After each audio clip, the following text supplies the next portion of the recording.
Smart city તરીકે ઓળખાતા સુરતમાં દેશનું પ્રથમ સ્માર્ટ બસ સ્ટેશન નવું નજરાણું બનશે। 100 કિલોવોટ ક્ષમતાનો રૂફટોપ સોલાર પ્લાન્ટ સમગ્ર દેશ માટે પ્રોત્સાહન અને આકર્ષણનું કેન્દ્ર છે। સ્વચ્છ સિટી, સોલાર સિટી અને સ્માર્ટ સિટી તરીકે ઓળખાતા સુરતમાં દેશનું પ્રથમ સ્માર્ટ બસ સ્ટેશન સુરતનું નવું નજરાણું બનશે। 100 કિલોવોટ ક્ષમતાનો રૂફટોપ સોલાર પ્લાન્ટ સમગ્ર દેશ માટે પ્રોત્સાહન અને આકર્ષણનું કેન્દ્ર બનશે। સુરત મહાનગરપાલિકા દ્વારા ₹1.60 કરોડના ખર્ચે સ્માર્ટ બસ સ્ટેશન બનાવવામાં આવ્યું છે। સુરત મહાનગરપાલિકા અને જર્મન સંસ્થા GIZ ના સહયોગથી આ પ્લાન્ટ તૈયાર કરવામાં આવ્યો છે। આ પ્રોજેક્ટ હેઠળ રૂફટોપ સોલાર પાવર પ્લાન્ટ અને second life battery storage system દ્વારા બસ માટે 24/7 ગ્રીન ચાર્જિંગ સુવિધા સાથે વાઈફાઈ અને લાઇટિંગ જેવી સુવિધા પણ ઉપલબ્ધ થશે। હું પ્રકાશ પંડ્યા, કાર્યપાલક ઇજનેર, light and energy efficiency cell, Surat મહાનગરપાલિકા। સુરત મહાનગરપાલિકાએ નેટ ઝીરો મિશન અને સસ્ટેનેબલ એનર્જી અને ગ્રીન મોબિલિટી હેઠળ ઇલેક્ટ્રિક બસ ડેપો અલથાણ ખાતે જે આવેલો છે તેમાં 100 કિલોવોટનો સોલર પ્લાન્ટ સ્થાપિત કરેલ છે।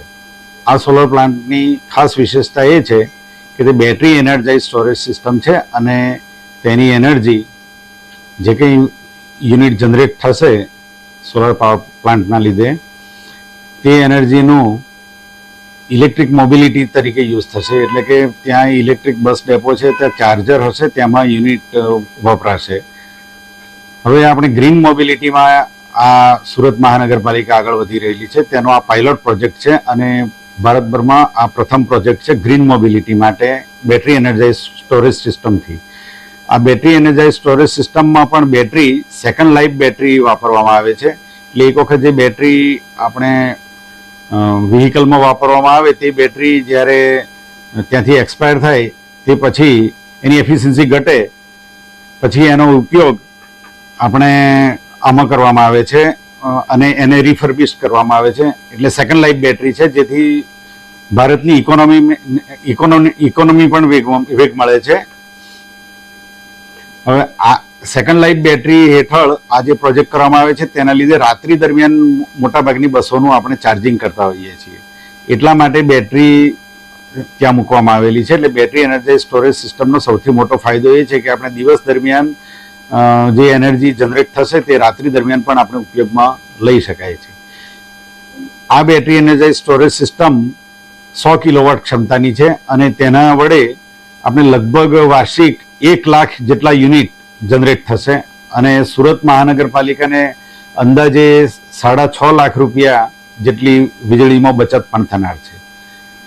આ બેટરી એનર્જાઇઝ સ્ટોરેજ સિસ્ટમ એ જર્મનીની GIZ સાથેના સહયોગથી સુરત મહાનગરપાલિકાએ સ્થાપિત કરેલ છે અને આ પ્રોજેક્ટ વડે આપણે ગ્રીન મોબિલિટીને પ્રોત્સાહન મળવાનું છે।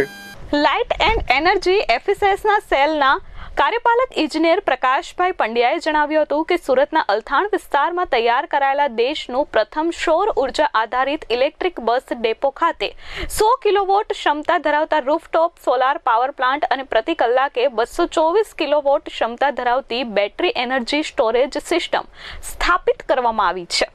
આ પ્રોજેક્ટ અંતર્ગત દિવસ દરમિયાન સૌર ઉર્જાથી જનરેટ થતી વીજળી સેકન્ડ લાઈફ બેટરીમાં સંગ્રહિત થાય છે। રાત્રિ દરમિયાન ઇલેક્ટ્રિક બસને ચાર્જ કરવા માટે ઉપયોગમાં લેવાય છે। પરિણામે ગ્રીડ પરનો ભાર ઘટે છે અને નવીનીકરણની ઉર્જાનો વધુ પડતો ઉપયોગ શક્ય બન્યો છે। આ પ્રોજેક્ટથી વાર્ષિક અંદાજે 1 લાખ વીજ યુનિટનું ઉત્પાદન થશે અને આશરે 6.65 લાખની ઉર્જા બચત થશે। સુરત મહાનગરપાલિકાના અલથાણ ડેપો ખાતે ઇલેક્ટ્રિક બસના ચાર્જિંગ માટે લગભગ 32 જેટલા ચાર્જર પણ લગાવેલા છે। ત્યાં આપણા જે કંઈ બસ આવે છે તે બધી બસો સુરત મહાનગરપાલિકાના BRTS કોરિડોર માટે જ ડેડિકેટેડ છે। એ બધી બસ 75 જેટલી બસ છે, એના ચાર્જર ત્યાં લગાવવામાં આવેલા છે। સિંગલ ચાર્જમાં ઇલેક્ટ્રિક બસ લગભગ 180 થી 200 કિલોમીટર જેટલો કાપી શકે છે। અત્યારે ટ્રાફિક કન્ડિશન પ્રમાણે આમ તો 250 કિલોમીટર હોય છે, પરંતુ સુરતના ટ્રાફિકને અનુલક્ષીને લગભગ 180 થી 200 કિલોમીટર જેટલું એક બસ કિલોમીટર કાપે છે. Bureau report S24 news Surat.